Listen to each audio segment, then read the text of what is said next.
एक आदमी जानबूझकर एक सांप को अपने शरीर से चिपकने देता है ताकि वो उसे काट सके, क्योंकि कहा जाता है कि अगर ये खास सांप किसी को काट ले तो चाहे वो कितनी भी गंभीर बीमारी से पीड़ित क्यों न हो, तुरंत ठीक हो जाता है। लेकिन ये कोई साधारण सांप नहीं है, ये सोने चांदी की जड़ी बूटी से विकसित हुआ गोल्ड सिल्वर स्नेक है। घायल सांप भी इसे ढूंढकर इसके साथ संभोग करते हैं ताकि खुद को ठीक कर सकें। इसीलिए अगर कोई इंसान इस सांप को पकड़ने की कोशिश करता है तो जंगल के बाकी सारे सांप मिलकर हमला कर देते हैं। वे अपनी जान की बाजी लगाकर इस सांप की रक्षा करते हैं। एक बच्चा छोटा शू एक बार एक काले अजगर के हमले में फंस जाता है। तभी उसके पिता समय पर आकर उसे बचा लेते हैं, लेकिन खुद जहरीले सांप के काटने से गंभीर रूप से जख्मी हो जाते हैं। तभी वहां वह गोल्ड सिल्वर स्नेक आ जाता है। सांप ने बस बच्चे को अपनी जीभ से हल्का सा छुआ और उसका सारा जहर तुरंत खत्म हो गया। पर यह मदद किसी दया के कारण नहीं थी, बल्कि एहसान का बदला था, क्योंकि 10 साल पहले जब छोटा शू छोटा बच्चा था, उसने एक छोटे से गोल्ड सिल्वर स्नेक को बचाया था। उसने उसका नाम छोटी हुआ रखा और उसे अपने घर में पालने लगा। लेकिन एक दिन उसके पापा ने देख लिया, छोटा शू तुम सांप पाल रहे हो, वो भी ये जादुई सांप। डर के कारण पापा ने उसे सांप छोड़ने को कहा, लेकिन शू ने मना कर दिया और भागकर उस सांप को नदी के किनारे आजाद कर दिया। मैं तुम्हारी रक्षा नहीं कर सकता छोटी हुआ, अब तुम्हें जाना होगा। लेकिन छोटी हुआ यानी वह सांप शू के साथ ही रहना चाहती थी। तभी नदी के पास अचानक सैकड़ों काले सांप निकल आए। वे सब उस गोल्ड सिल्वर स्नेक की रक्षा के लिए आए थे।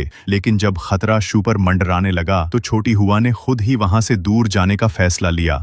सांप चले गए, लेकिन शू का दिल अब भी उससे जुड़ा था। फिर शू और उसके दोस्त अगली सुबह उसे ढूंढने नदी में निकल पड़े। वो अनजाने में आदमखोरों के द्वीप की ओर बढ़ने लगे और फिर जो हुआ वो था असली खौफनाक मोड़।